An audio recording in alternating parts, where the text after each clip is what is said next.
Oh, good morning and welcome everyone to the last of our Lunch and Learn series for 2015-2016. I'm Brother David Paul Lang. I work with the Benedict Institute along with Chick Hardy, who's grabbing a little lunch. We're going to start just so that we give Martin Connell as much time as possible. Before I introduce him, I just want to note that the walking tours that Martin is going to lead as a sort of follow-up to what he's about to show us today, the two on April 14th and April 19th are full. If you want to get on the waiting list for one of those two dates, feel free to email Chuck and Chick and get on a new nickname. It's a new nickname. Hey, Chuck. There are, however, some spots remaining for Wednesday, April 20th, and that time frame, that time frame is 3 o'clock to 4 o'clock in the afternoon on Wednesday, April 20th. If you want to join that walking tour, there's some spots still available. Chick is the one to contact about that. On that walking tour, just to give you a heads up, we're going to be providing the participants with a special paper and crayon for making rubbings of some of what he's about to show you. So you get to, it's a little interactive and you get to take something with you. Okay. Martin Connell was born where the country was born, in Philadelphia, Pennsylvania. He was baptized and went to school there, where he attended Villanova. Whoa. I didn't ask you if you played basketball. I was not on the team. He studied religious studies there.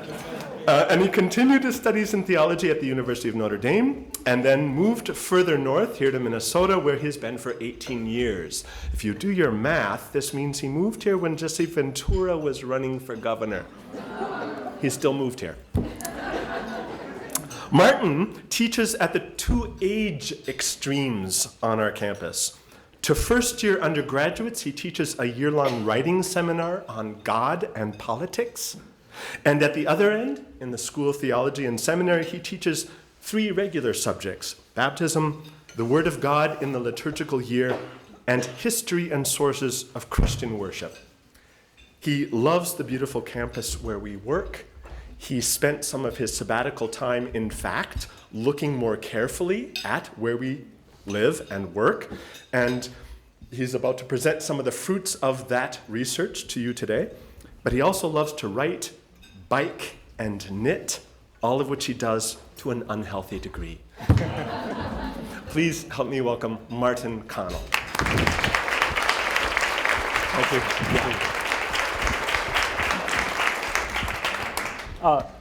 Thank you for being here. I know some of you from being my students, I know some of you as colleagues, and I know some of you just around campus, and so I'm thrilled that you're here. You may sometimes see me walking around campus when my students are starting to fall asleep in class. I often make them get up and take them on tours of the campus.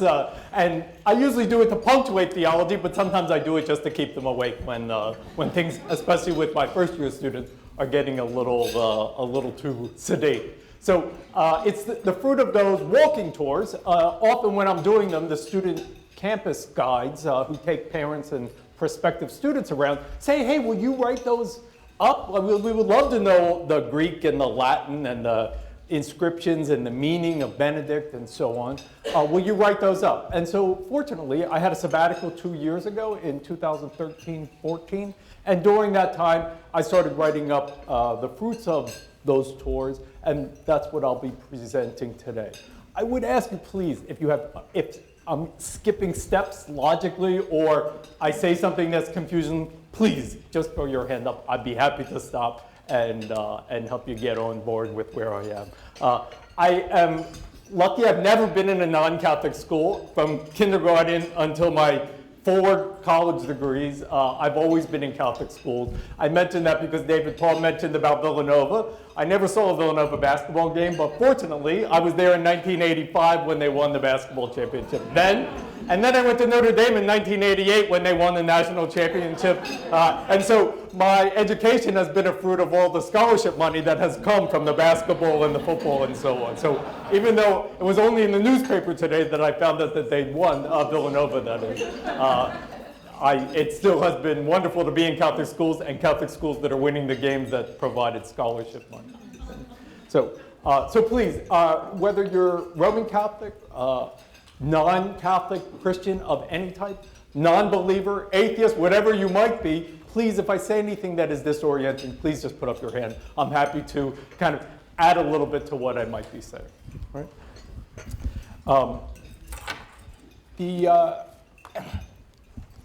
Just make sure, yeah. So this, David Paul took this picture, and so it's actually a very odd, I often make my students, there's a stairway in the Great Hall, right here, a cement stairway, you can see the side of it.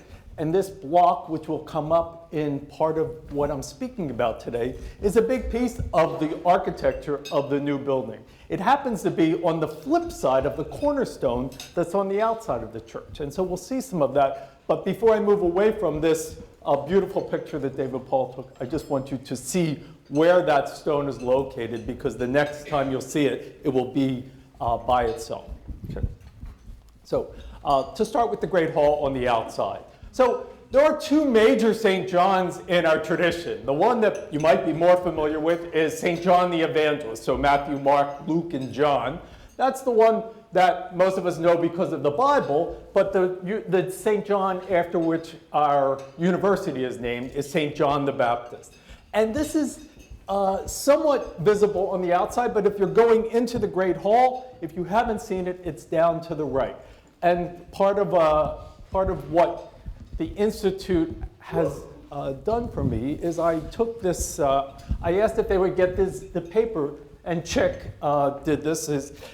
These are for when you want to go up against a cemetery, a tombstone, and you want to get your name on it. So this is actually, so fortunately, it's more visible here. This is S for Saint, and Johannes is the Latin word for John, and the B is just the abbreviation for Baptist, right? So St. John the Baptist. So when you're in the, as you're approaching the Great Hall, this is down to the right. And I don't think Tracy Burr is here, but the other day when I was actually making my little rubbing on the outside, she heard me scraping on the brick outside of her office. And so she came out and she wanted to know who was rubbing against the building on the outside. And so this is actually just on the other side of the wall where Tracy's office is. Okay.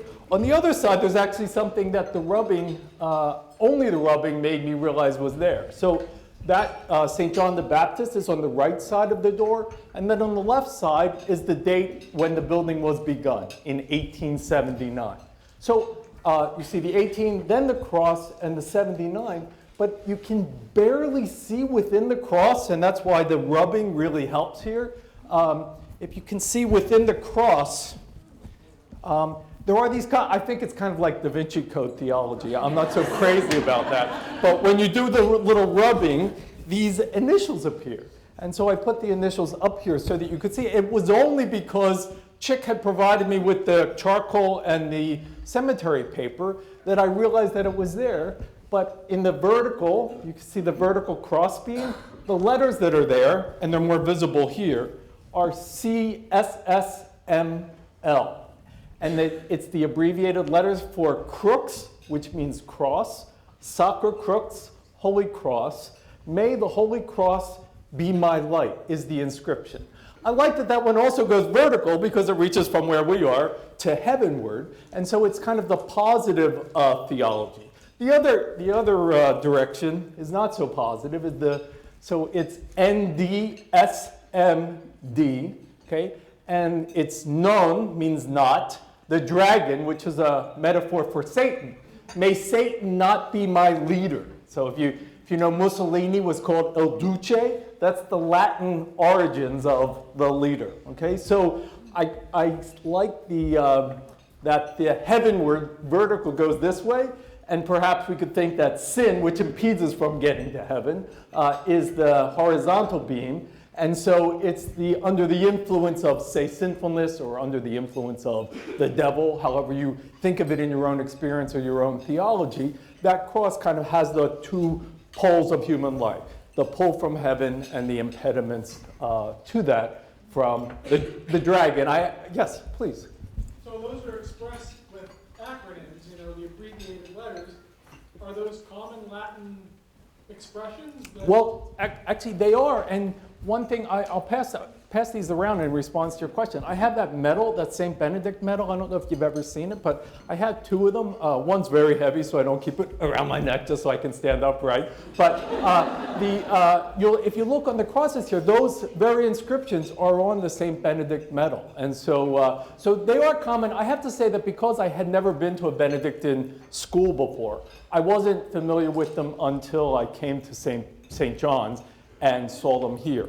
There's a clearer, I'll start passing the medals around, if you already have, this one I wear all the time, the one with the color on it, and then there's another one here. The letters here are actually also here on this is on the music building, so those same letters, now there are other abbreviations here. When we do the walking tour, I will cover some of this a little bit more, but you can see the same inscription is on that, it's called a tympanum or a pediment above the door of the music building. The C, cross, may the holy cross be my light, looks, and may the devil not be my leader is the other. So they are common, but I didn't know them until I came to a Benedictine school. Okay? So I just kind of, the next two were just to focus on the CSSML and then the NDSMD. Okay, and because the middle letter, the S, is common to them both, that's why it works on the cross to have the two pieces intersecting in the middle. And this is just a kind of cartoon image of what's on the medal that I'm passing around.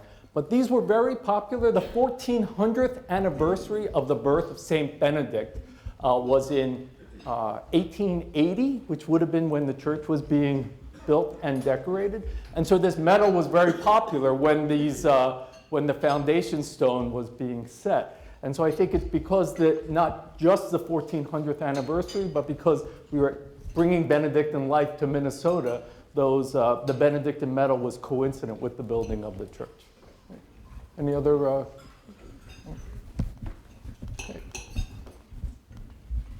Okay, so I love this. This is the Great Hall when it was a church, right? And it was before the beautiful painting that we have, which was done by a brother in the Abbey. Clement Krischoff was his name. He did that in 1933. So I have this as about 1888. So it would have been, the building, as you saw, was 1879. And so this would have been after the building was erected, but when it started to accumulate decorations, but before 1933, when the monk did the murals. Okay, it's quite crowded, as you can see, compared to what we see today. Right, the pews were added after this, but you could see a lot of the decorations, and the altar was right now where we have at the top of the steps. And this is a baldacchino. If you've ever been to the Basilica in Minneapolis, they have a similar baldacchino, which is the place for the king. The basilica shape of the Great Hall, or of the first Abbey church, is the word basilica means the place for the king.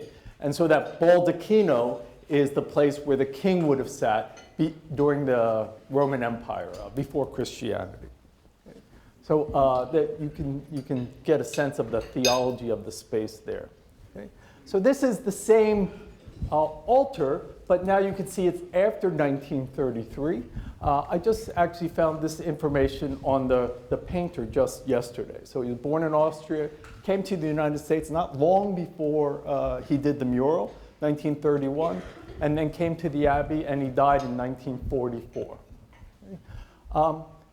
Now this is the close-up of that, and I just want you to appreciate two main things about it. Is that on the left side, even though the text within the booklet is Latin, and it's Latin from St. John, not John the Baptist, but John the Gospel writer, and it means, I am the way, the truth, and the life. So the translation's here ego is kind of you could talk about somebody who's egotistically, they're always talking about themselves, so that's the same word in Latin. Okay?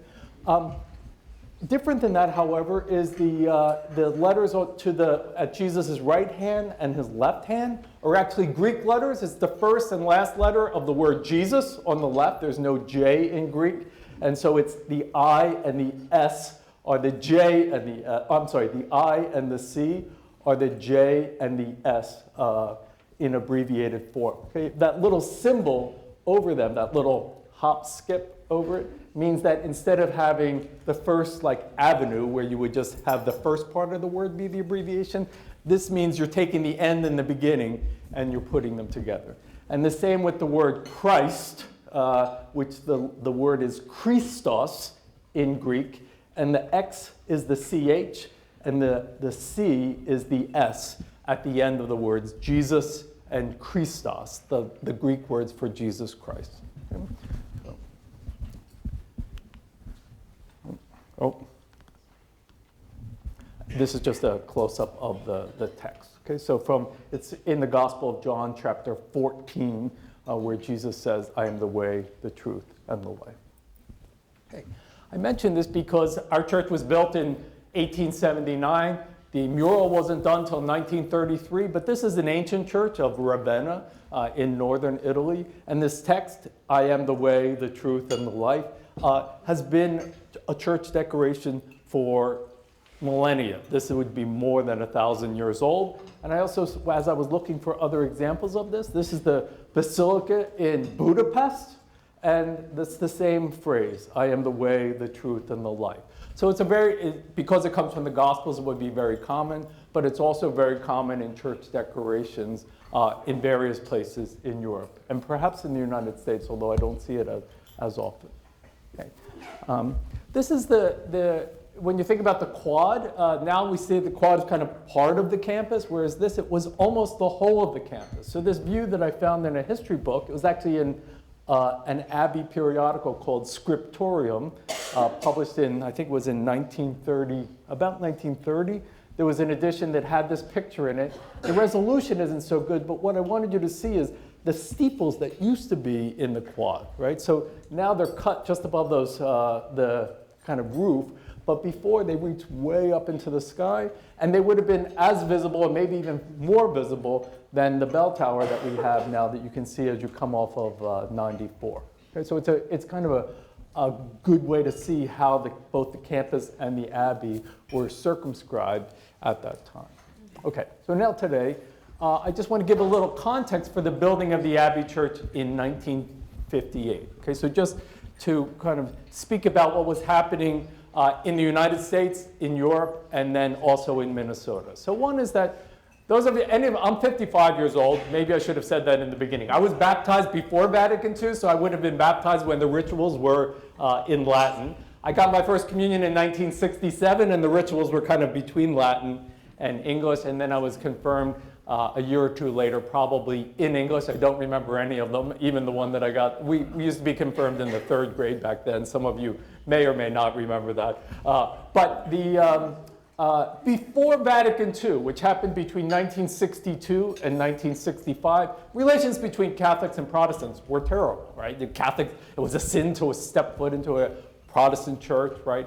I don't know how, it probably would have depended on what church you belonged to as a Protestant. Might have seemed like going to the heretics, and actually even in Minnesota, the language of papists, which means people who follow the Pope. And in you'll see, I have a slide of John F. Kennedy here. Before really the Catholics were integrated into the population in Minnesota, it really was very, I would say, inimical. We were almost seen as enemies to Protestantism, and that this was done before he was elected, John F. Kennedy. Again, depending on your age, I don't remember this. This was a year before I was born. John F. Kennedy spoke to Protestant ministers in Houston, and he was kind of giving an apology for or maybe a defense of his Catholic faith, because many Protestants at the time, including in Minnesota, as I've read sources from the 19th century in particular, thought that John F. Kennedy was kind of like an emissary of the Pope who would come, take over the country, and then make everybody Catholic and we'd be all under papal rule. And so one of the things that happens here in Houston, he says that I am going to be president. I am a Roman Catholic, but I will not be the Roman Catholic president. I'm not here as an ambassador of the Vatican. I just happen to be a Roman Catholic. He was actually the second candidate to run for the presidency. Al Smith, a New Yorker, lost the election in, I think it was 1928. Just take my time. Okay. This is the block that I was talking about on the first slide. So we looked at the St. John the Baptist and the 1879 on the original church. This piece of it is, these are Greek letters, which I'll get to in just a second. But I wanted to talk a little bit about the church just before Vatican II. And I said Vatican II was 1962 to 65. At that time, literally from the 5th century until the 20th century, all Catholic, not just Catholic rituals, but even Catholic teaching. I actually went to a college where some of my classes, my moral theology, for example, was taught in Latin, and the professors would speak to one another in Latin. This is in the late 70s, so it was after Vatican II, but because priests at the time really had this common language of Latin, it was used in some of my classes even as late as the 1970s. But at the time when, and this is why the new Abbey Church is not just stellar in terms of its architecture, but it was groundbreaking theology. And one of the reasons is that Jesus was a Jew. The rituals of his time would have been in Hebrew. He spoke Aramaic. Greek is the language of the New Testament. And then Latin came on later. Actually, in the 3rd or 4th century, the faith in Europe started to shift from Greek to Latin. But between the 4th century and literally the 20th century, all Roman Catholic rituals were done in Latin. So when I mention that in relation to the words here, because these are in Greek words. And so I think that the Abbey was kind of groundbreaking. Even before Vatican II, it was already starting to retrieve the ancient sources. It wasn't just using like the Latin of I am the way, the truth, and the life in the Great Hall. It's actually saying there's an earlier source than the Latin, and that's the ancient Greek, all right? And so the two words here, this is the vertical word is the word phos. That first letter is actually a PH in English, O and S. You remember this from in the Great Hall, the last letter of Jesus and the last letter of Christos. And so this means light. And so it would be going back to the Gospel of John, right, where Jesus says, I am the light of the world. This is the word that is in the New Testament for the light. So again, going back to the Gospel of John. And then the other is zoe. You can see the word zoo or zoology. It's life, the study of life. Going to a zoo is looking at a variety of life, right? And actually, just this morning, I added this picture because this was actually in the newspaper this morning. Her name, it's talking about a potential presidential candidate, you know, a half century from now. But the word Zoe there is actually the exact same word as here. You can see the Z, O, and that's the Greek letter for E. And so here, I just thought this was adorable, and so I clipped it into the PowerPoint because it's the same word. Okay. So, all right. The other I think compelling piece of art that the brother who did the mural in the Great Hall is one that's I think it's huge, but almost nobody sees it, which is on the ceiling. Does anybody know this? Okay, some of you are nodding, so you are familiar with this. Clement Frischhoff, the Abbey monk who did the paintings in the Great Hall, he also did other paintings around the campus, both inside the cloister of the Abbey and elsewhere. And one of the ones that I think is just wonderful is this zodiac. So paganism would be people who believed in God being revealed in nature, did not believe in Christ, and there was a battle between pagans and Christians in ancient Christianity. In the beginning, church fathers really condemned the use of the zodiac. They thought it was kind of like looking in the crystal ball, again, the kind of Da Vinci Code theology of like all these symbols and so on. But starting in about the 4th century, I think the bishops thought, well, if we can't beat them, let's just adopt them. And so they started actually using the zodiac in Christian theology. So I'll come back to that in a second. I just want to talk about, this is one of the fathers of the church who was condemning the zodiac, okay? St. Augustine, you can see his Latin name, Augustinus.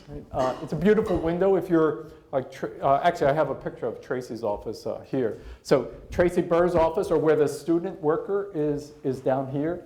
And the window of St. Augustine is just between those arches, okay? So going back to Augustine, here, I just put the text that's on this window where the bird is whispering into his ear. You have made us for yourself, O Lord. Our hearts are restless until they rest in you. And the last part of that is actually in the window. My picture of it didn't turn out so clear, so it's hard to see that. But Augustine, because he had been born and raised as a pagan, he wrote one of the first autobiographies ever called The Confessions of St. Augustine.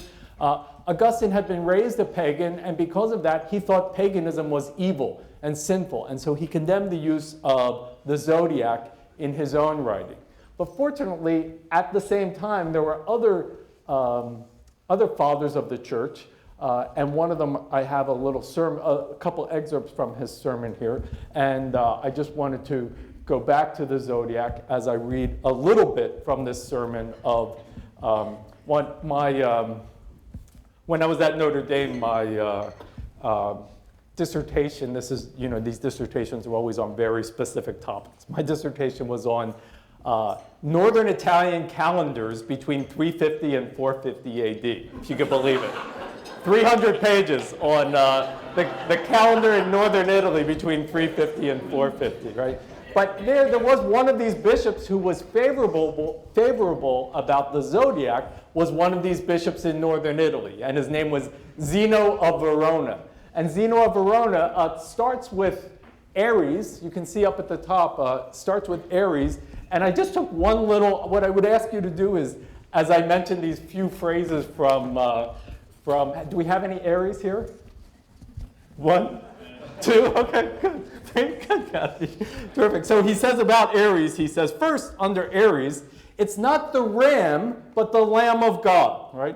And he says that the Lamb of God provides the wool for baptism, the white wool. If any of you have been baptized, you were probably clothed in a white garment afterwards. And so he says, Aries provides the wool for the white garment of baptism.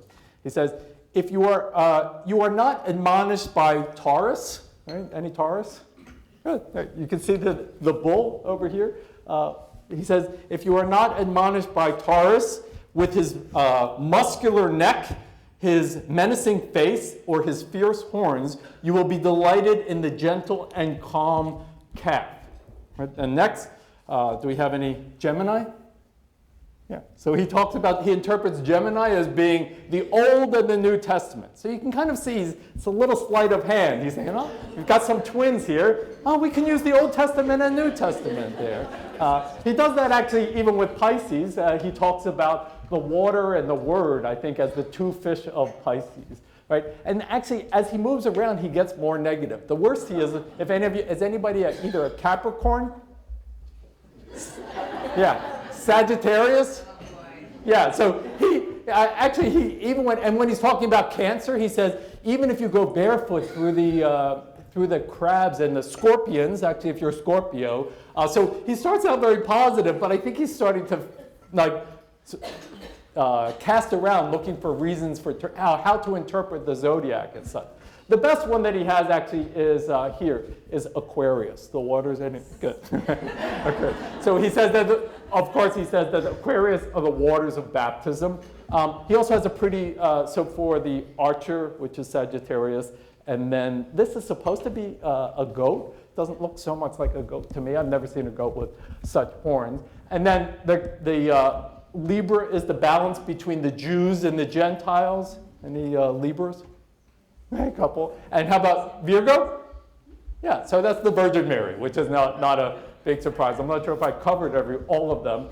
But what I mostly wanted to see is how Christian theology evolves, right? There are certain things which at some point might be condemned very vigorously, and they're saying, well, we're not really winning this battle. Let's find a way to kind of adopt this into the church. And just to go back to if you look at this, the X here, And this is what looks like a P. If I could, let me see how quickly I can get to it. The one in the Great Hall. Yeah, so on the right side, the word Christ, you see the X, which is the first two letters. The X in Greek is two letters in English, the C and the H. And this has the S at the end of the word Christos, but the one here,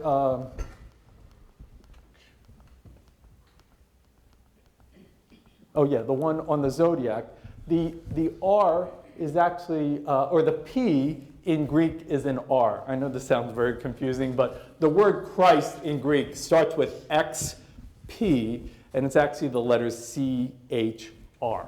Okay? And then the other is the Alpha and the Omega, which when we say, oh, everything from A to Z, well, there was no Z at the end of the alphabet in Greek, but there was an Omega. So what he's basically doing here is taking, or I should say Zeno of Verona, and I trust the brother Clement in the Abbey by adopting the zodiac and putting it with Christ in the middle. And the book of Revelation speaks of Jesus as the Alpha and the Omega, right?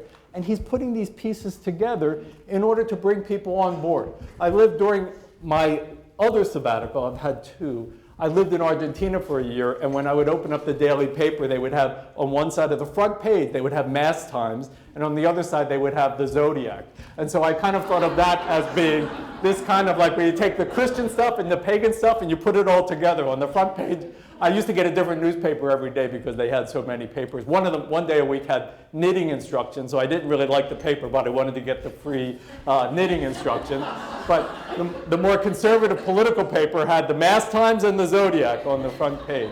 So this zodiac in the ceiling is right outside the health center, so that if you haven't seen it and you're walking in the quad toward the Abbey Church, if you look up on the ceiling, you'll find that the mural. Any questions on that? All right. So this I put Augustine in here, and actually in the Great Hall, Augustine is the first window to the left. There are 4 of them there. And the next one over from him is St. Ambrose, who is also one of the Northern Italians Ambrose baptized Augustine. Augustine and his mother were traveling in Northern Italy. And so Bishop Ambrose is the one who baptized Augustine. And I know more about these two men than any healthy person should. And so I can't help myself by mentioning them favorably. All right, and then the last is this is a Byzantine representation of the same thing. You can see Christ in the middle, and you can sort of, I had a hard time figuring all of them out, but you can kind of see like the lion and the twins and so on. But I think it's a more colorful version, of perhaps a more ancient version. It's from the 16th century, and it's from a monastery in Greece today. And so it did become common decoration. I can't say it was omnipresent. You don't find it everywhere, but it was something that came into the tradition, and probably in places where the zodiac was common. All right. The one other piece. I mentioned this one. That this is the St. Augustine window outside of Tracy Burr's office. All right.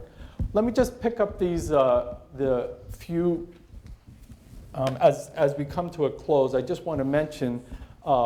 This and David Paul, where's the Kiro one? Remember? On the way. Right here. Oh, terrific! Great. Terrific. Great.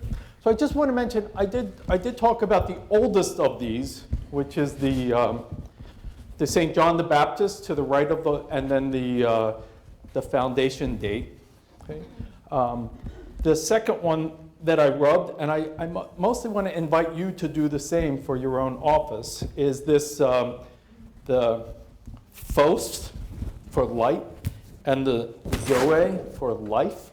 And if you go into the Abbey Church, as soon as you go in, make a sharp left. There's a cement stairway, and you'll see this. And it's the one that it's literally. I love this from a Catholic point of view, that you would literally be touching the stone that was in the hands of I don't know if it's the bishop or the abbot in this picture, right? So this literally, when I rubbed this stone, it was literally this very stone that was put in before Vatican II.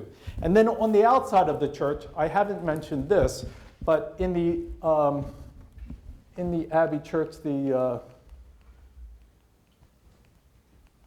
this. So on the new church, you see the IC to Jesus' right hand and the XC to his left hand. They transferred that same inscription of Jesus Christ without the picture, but on the outside of the Abbey Church. On the inside, you'll see the Phos and Zoe, and then on the outside, you see the date 1958. And so that's why the Abbey Church is so significant, because of its emphasis on baptism, because of the big, huge baptismal font. Literally, Tracy Burr's office was where the baptismal font was before. If you happen to ever go into Tracy's office, you'll see Noah's Ark, the baptism of Jesus, and I think the baptismal font stood right in the middle of her office. And then when the new Abbey Church was built, baptism was, especially adult baptism, was coming back into the Catholic Church, no longer only baptizing infants, but baptizing adults. And that's why the baptismal font in the Abbey Church,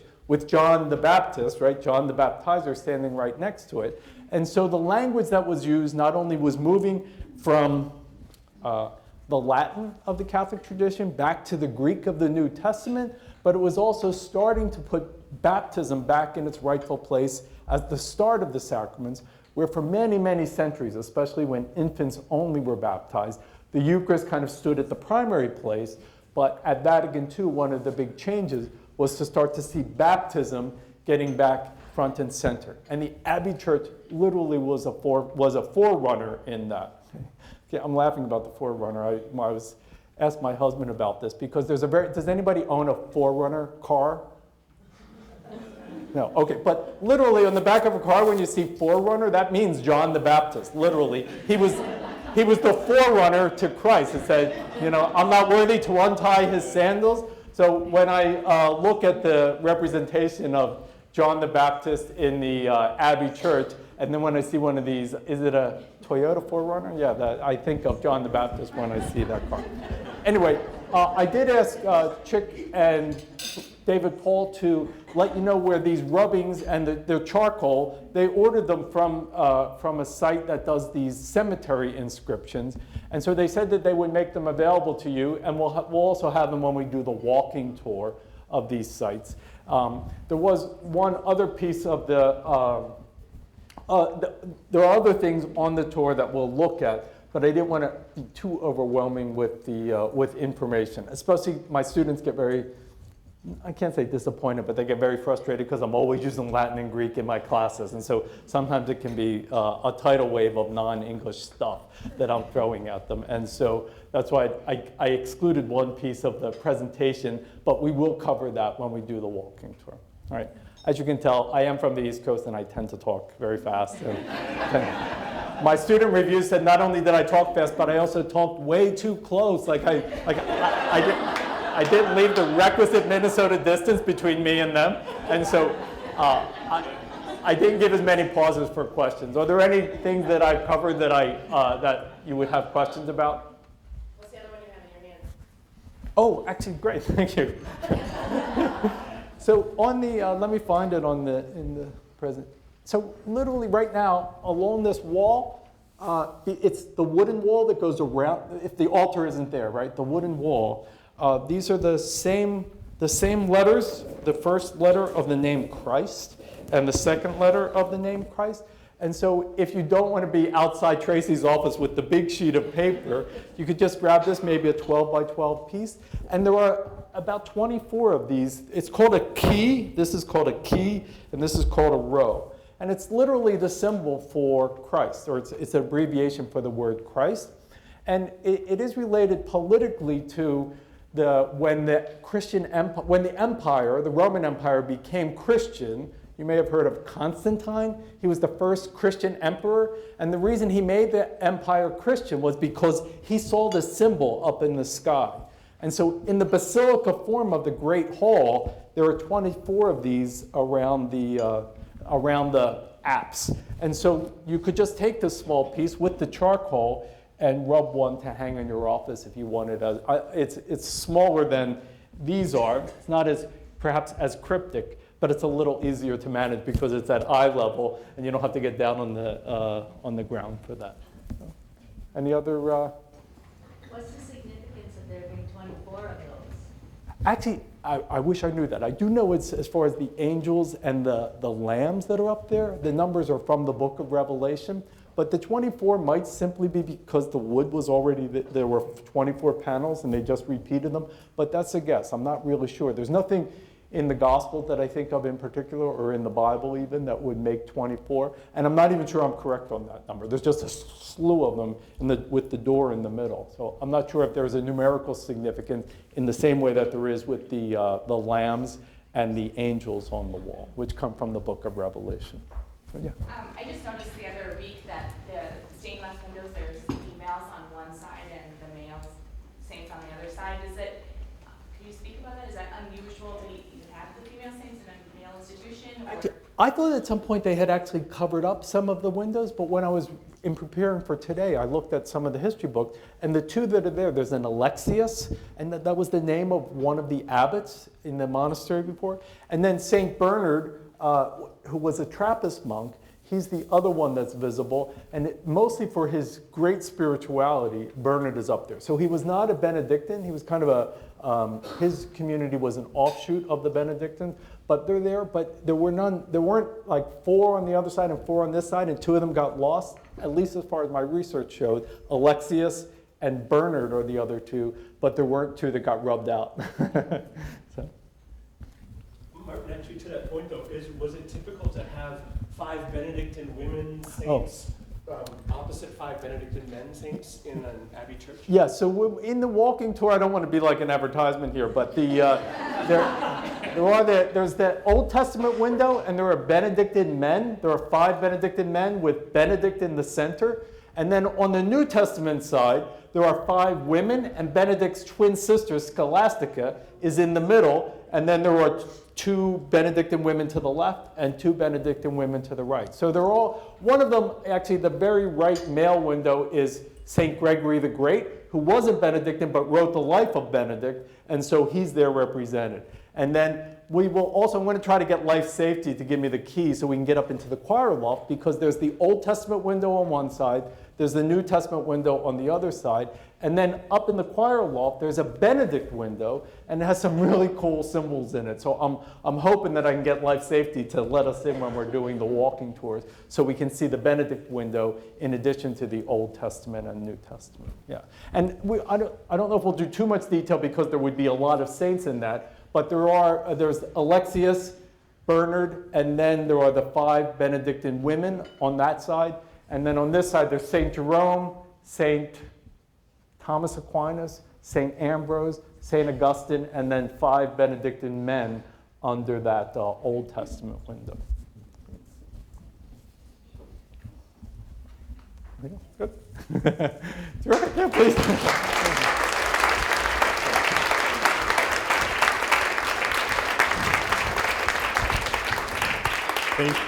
Thank you, Martin. Welcome. Chuck, she says, I won't be able to live that down. She said to make 2 short announcements. One is that you can register for that last tour on the Benedictine Institute website at the bottom of the page. And there are still some desserts to take with you before you leave. There was one other one? Can't think of anything else. Yeah. That's it. I just can't live it down. So thank you for coming, and enjoy the rest of your day. Thank you, Martin.